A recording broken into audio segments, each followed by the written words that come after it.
Hello everyone, this is an update video on my car, so what is going on with it? Since my last update, the car ended up at the mechanic for a parasitic battery drain, but that did not end well. I received a call back and the mechanic also found out that there was a water in the engine. Apparently the car's timing was off and that did some damage to the head.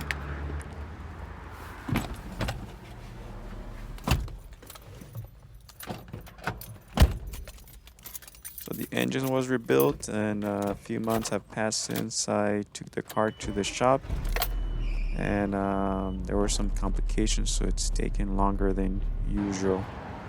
But finally, I got a call back from the mechanic and he said the car was done, but there was more bad news.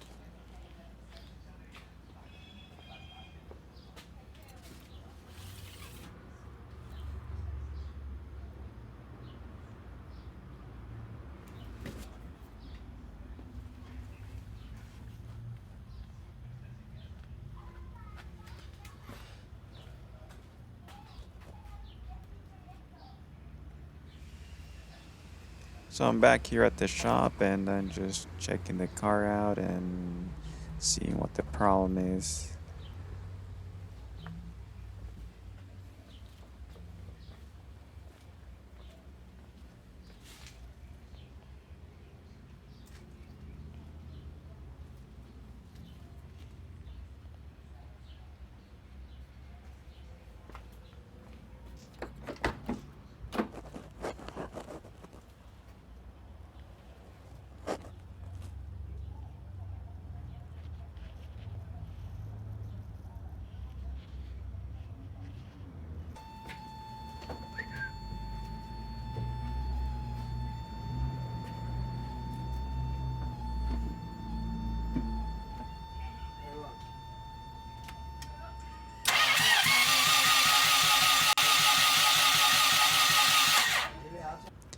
So apparently there is no compression on the cylinder, so as of now the engine is coming back down again and going back to the machine shop to get corrected. That's where the car is at this point. For now, the wait continues. In the meantime, I still need a daily driver to get around. Thankfully, my brother's coupe is in better condition and it will haul me back and forth to work. This is the update for now. Hopefully I have better news in the couple days. Thanks for watching.